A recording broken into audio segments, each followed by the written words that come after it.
আমি আমার আম্মাকে নিয়ে একা বইয়া রইছি। স্যার, আমার আম্মা মরার পরে জায়গা দিব না, মাটি দেওয়ানোর লেগে আমার আম্মার ফ্যাট ছাইড়া দিছে। জায়গার জন্য আমরা অনেক কষ্ট করার পরে এদিকে মাটি দিছি। কবরের জায়গা না পেয়ে নিজের মাকে নিজের ঘরে দাফন করেছে। কত ভয়াবহ হৃদয় বিদারক ঘটনা এই বাংলার জমিনে গতকালকের কি ঘটনা!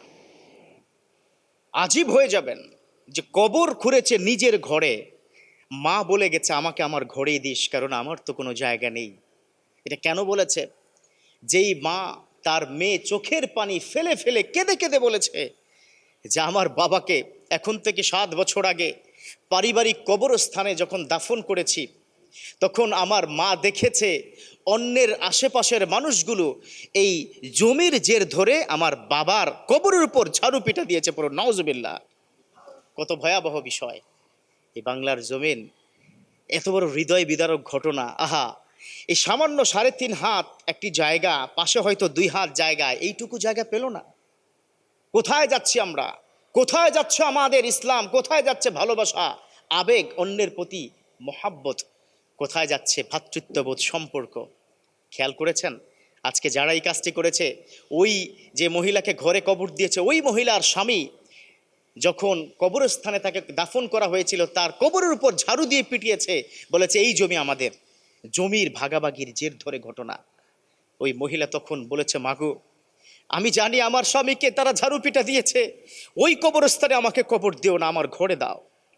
পুরো এলাকাবাসী চোখের পানি ছেড়ে ছেড়ে কান্না করেছে যখন ওই মিডিয়ার সাংবাদিক গিয়ে তাদের সাক্ষাৎকার নিয়েছে যে ঘটনা কি, কেন এই ঘটনা ঘটলো। বাংলাদেশে তো কখনো ঘটে নাই।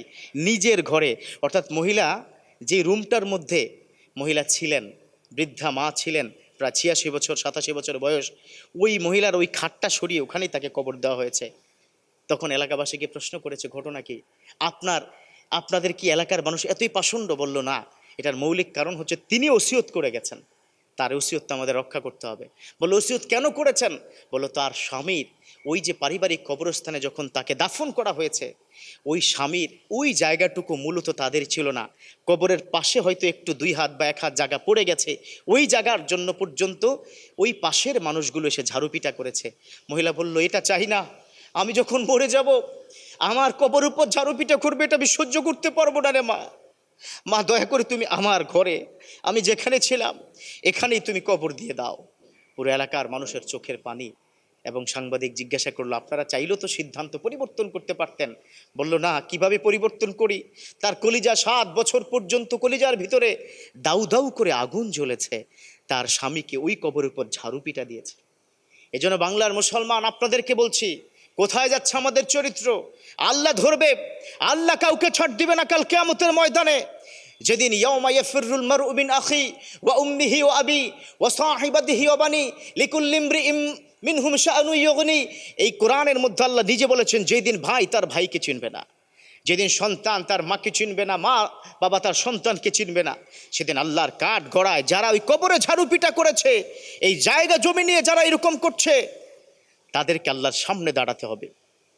আল্লাহ must punish them, they have to go to the hell fire. তাদের অবশ্যই আল্লাহর জাহান্নামে যেতে হবে। এজন্য রাব্বুল আলামিন তো বলে দিয়েছেন, হাত্তা যুরতুমুল মাকাবির, আমার গোলাম আমার বান্দারা ততক্ষণ পর্যন্ত তাদের পেট ভরবে না, তাদের তৃপ্তি হবে না, তাদের পেটের এই চাহিদা, তাদের মনের চাহিদা ততক্ষণ পর্যন্ত পূর্ণ হবে না যতক্ষণ পর্যন্ত এই কবরে না যাবে। কবর পর্যন্ত চাহিদা থাকে। আরে মানুষ মইরা যায় তখনও বলে আমার ওই কি জমিটার খবর কি। এই জন্য আপনার চিন্তা চেতনার মধ্যে অহংকার, চিন্তা চেতনার মধ্যে লোভ লালসা কমান।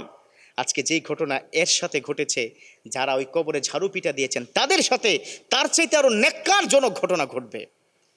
এই জন্য এখন থেকে সাবধান হয়ে যান। আল্লাহ পাক আমাদের বুঝার তৌফিক দান করুক, আমিন।